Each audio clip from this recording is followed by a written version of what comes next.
Bonjour à toutes, bonjour à tous. Bienvenue au rendez-vous de l'accession organisé par le groupe des Chalets. Nous avons l'ambition aujourd'hui de vous donner plus d'informations sur un dispositif original et très avantageux d'accession à la propriété qui, nous l'espérons, vous donnera envie de vous lancer dans un projet d'achat immobilier. Pour cela, des expertes et des experts vous diront tout sur le prêt social, location, accession d'un point de vue commercial, bancaire et notarial. Voici donc Lorenzo, directrice commerciale du groupe des Chalets, Delphine Dumeunier-Gros, directrice du Crédit Mutuel Toulouse Centre, et maître Benoît Caster, notaire à Toulouse et Castanet-Tolosan.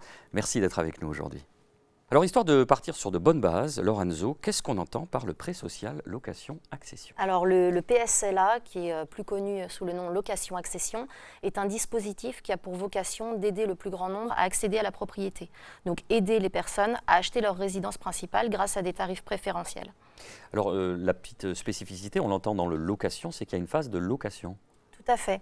Avant de devenir pleinement propriétaire de son bien, l'accédant passe par une phase locative, donc de 6 mois minimum, et qu'il peut pousser jusqu'à 2 ans, selon son envie. C'est-à-dire qu'on habite, on loue tout d'abord l'appartement, la maison, qu'on pourra ensuite potentiellement acheter au bout d'un certain temps, c'est ça ? Tout à fait. D'accord. C'est histoire de quoi ? De voir si le logement nous convient, de voir si le logement convient, de se préparer à la propriété, de se préparer à payer une mensualité tous les mois, donc sur un montant de loyer. On teste aussi donc notre capacité à devenir propriétaire. Exactement. Quels en sont les avantages de ce PSLA ? Alors les avantages, au-delà de ceux qu'on vient d'évoquer, on bénéficie d'une TVA réduite puisqu'on a un prix avec une TVA à 5,5% au lieu de 20%. Et en plus de cela, on a une exonération de la taxe foncière pendant 15 ans. Oui. Qui est-ce qui peut en bénéficier ? J'imagine qu'il y a des critères, sans doute de ressources, des plafonds. Alors, tout le monde peut en bénéficier. Ce n'est pas réservé, contrairement à ce que l'on peut penser, aux primo-accédants. On peut avoir déjà été propriétaire de sa résidence principale. Il faut que ce soit un achat pour y vivre en tant que résident principal et il faut respecter des plafonds de ressources. Ça veut dire un achat pour y vivre en résidence principale, on a une durée spécifique ? Alors, normalement, c'est 8 mois par an. D'accord, minimum. Ces logements, où est-ce qu'on les trouve ? Parce qu'on a souvent des idées reçues sur les logements sociaux, sur l'accession. On les trouve dans des quartiers, j'imagine, un peu partout. Alors, intéressant. Nous avons, nous, une offre qui se renouvelle régulièrement et on propose aujourd'hui des logements en PSLA, aussi bien en appartement qu'en maison, sur Toulouse et sa périphérie. Parfait, merci beaucoup Lorenzo. Je me tourne à présent vers Delphine Dumeunier-Gros. Avec vous, Delphine, on s'intéresse au financement. Avec une première question, là aussi, qui est-ce qui peut emprunter ? Alors je dirais que toute personne ou tout couple qui a la capacité de rembourser la mensualité dont vous venez de parler peut emprunter. Alors comment on fait pour voir si une personne peut rembourser un prêt PSLA ? C'est la même technique que pour n'importe quel prêt pour une résidence principale. On va regarder les revenus du ménage, on va regarder la mensualité du PSLA, si le couple a aussi d'autres prêts, crédit consommation, crédit étudiant. Et il faut que l'ensemble de ces crédits ne dépasse pas un tiers des revenus. Donc cette norme de 33-35% des revenus de taux d'endettement, c'est une norme qui est commune à toutes les banques, qui est imposée par nos organismes de tutelle, mais il faut savoir aussi que c'est une norme de bon sens, puisqu'on sait qu'au-delà de ce ratio, on peut mettre en péril le budget du ménage. Est-ce qu'il y a des prêts particuliers, des dispositions particulières du fait de ce PSLA ? Alors, il n'y a pas vraiment de prêt particulier. Ce qu'il faut savoir, c'est que souvent, les personnes qui sont éligibles au PSLA sont aussi éligibles au prêt à taux zéro. Et certaines d'entre elles, des fois aussi, peuvent bénéficier d'un prêt patronal. Et l'ensemble de ces dispositifs permet aussi de diminuer le coût du crédit. Et le prêt à taux zéro, ça existe toujours ? Alors, le prêt à taux zéro existe toujours et est très plébiscité par tous nos clients et tous les clients bancaires. Et quand est-ce que je vais commencer à rembourser mon emprunt dans ce dispositif particulier ? Alors, le remboursement de l'emprunt va démarrer du moment où vous allez passer chez le notaire dans l'étude pour signer la vente définitive du bien. Donc, vous allez passer d'un statut de locataire à un statut de propriétaire. Au moment où vous signez chez le notaire, nous, on aura débloqué les fonds, on aura envoyé les fonds chez le notaire. Et à partir de là, le mois suivant, vous n'allez plus payer le loyer que vous payiez précédemment et vous allez à la place payer une mensualité qui sera d'un montant à peu près équivalent au précédent loyer. Alors souvent, dans les emprunts, on nous dit que c'est beaucoup mieux d'avoir un apport.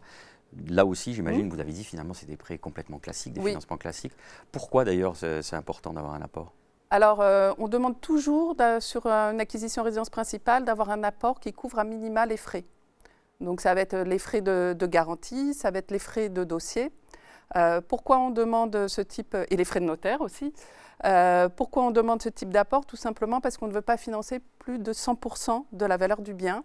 On sait que quand les gens achètent leur résidence principale, c'est généralement pour y rester plusieurs années. Mais si un jour on a un accident de la vie et que le bien doit être revendu rapidement, il faut qu'avec le produit de la vente du bien, le client puisse rembourser son prêt et n'ait pas derrière un reliquat de prêt qui existe s'il n'arrive pas à le couvrir avec la vente du bien. Alors après, pour rassurer les gens, l'apport, il n'est pas obligé d'être forcément très important. Vous le disiez pour couvrir les frais, mais tout à fait. D'accord, ça peut être de l'ordre de 10 000, 20 000 euros. Tout dépend du montant de l'appartement, mais oui, c'est souvent de ce niveau-là. Et si une personne choisit d'avoir un apport plus important, elle peut tout à fait le faire, et dans ce cas-là, elle aura forcément une mensualité plus basse. Parfait, merci beaucoup Avec Delphine Dumenier-Gros. Après l'aspect commercial et le financement, on passe du côté du notaire. Maître Benoît Caster, il y a différentes étapes à réaliser chez vous, chez les notaires, pour un achat d'un logement en PSLA. Alors c'est un peu plus technique si on veut qu'une vente classique, mais pas tellement plus difficile au fond. C'est pas tellement plus difficile, effectivement. Un contrat de PSLA se conclut en 3 étapes. La première étape va se passer directement avec le bailleur social, c'est le contrat de réservation. Ça permet de réserver le bien à l'accédant et de fixer définitivement son éligibilité au système de PSLA. La seconde étape, ça va être le contrat de location-accession, qui va être un bail avec une option d'achat, où là aussi on prévoira d'ores et déjà les questions de prix d'acquisition, le montant de la redevance, qui est constitué donc du loyer et d'une fraction d'épargne acquisitive.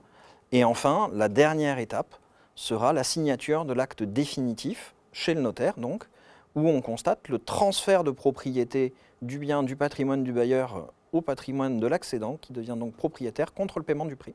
Alors cette levée de l'option et cet acte notarié, il a lieu un peu plus tard, puisque par essence, il y a exactement. un temps de... Comme le disait Madame Anezo tout à l'heure, il y a une phase minimale de location de 6 mois qui permet d'aller voir notre amie banquière en attendant durant cette phase pour boucler toutes les questions financières. Parfait. Alors maintenant, on va parler de la chose la plus intéressante, les frais et la fiscalité qui s'appliquent. Les fameux frais de notaire. On a vu tout à l'heure quand même que c'était intéressant, qu'il y avait plusieurs avantages très intéressants. Exactement. Le premier avantage, c'est que pour faciliter l'accession à la propriété, l'État, sur un bien neuf, devrait en théorie percevoir une TVA à 20% et il consent à une TVA à 5,5%. Il y a donc 14,5 points de TVA qui sont économisés, qui ne sont pas perçus par l'État sur le prix hors taxe. Cet avantage est complété par une exonération de taxes foncières qui dure 15 ans, à condition que l'accédant soit encore en résidence principale dans le bien acquis durant cette période. Et enfin, le dernier point, ce sont ces fameux frais de notaire qui, tout confondu, sur les 2 actes location-acquisition, sont d'un total d'environ 3%. C'est-à-dire que c'est réduit par rapport à... Exactement, ce sont des frais dits réduits. Alors là, le cadre est complètement idyllique, mais j'imagine quand même que ces avantages sont liés à certaines obligations. Exactement. L'État consent donc une grosse réduction sur le taux de TVA. La conséquence, c'est qu'il souhaite que le bien soit conservé en résidence principale pendant une durée minimale de 10 ans, faute de quoi il récupérera l'avantage qu'il a consenti. Alors, il récupérera cet avantage de façon dégressive sur les 10 ans, chaque année révolue, vous obtenez une décote de 10% de TVA. Donc, au final, sur une acquisition à 100 000 euros hors taxe, vous allez payer 5 500 euros de TVA en lieu et place d'une TVA à 20%. Il y a donc 14 500 euros de TVA. Et si vous le revendez au bout de 6 ans, vous ne rembourserez que 5 800 puisque les 14 500 seront décotés de 60%. Alors, mais Maître Caster, on le sait, tout le monde ici le sait, la vie n'est pas un long fleuve tranquille. S'il nous arrive des pépins, des accidents de la vie, des choses particulières, comment on fait ? Le système étant très bien fait, l'État a prévu un certain nombre d'événements qui vous permettront de ne plus affecter le bien en résidence principale sans avoir à rembourser cette réduction de TVA.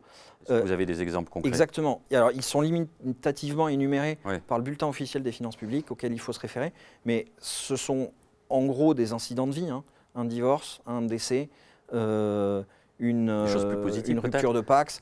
Et depuis effectivement depuis quelques temps, des choses positives avec le mariage la conclusion d'un pacte, c'est la naissance d'un enfant. Voilà. Ce sont autant d'événements qui font que les finances publiques supposent que vous n'êtes pas en train de spéculer.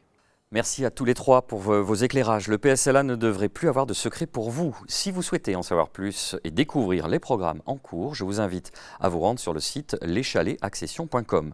Dans une autre émission, nous vous présentons un deuxième dispositif tout aussi intéressant, mais avec des modalités différentes. Il s'agit du bail réel solidaire. N'hésitez pas à la regarder. Merci de nous avoir suivis.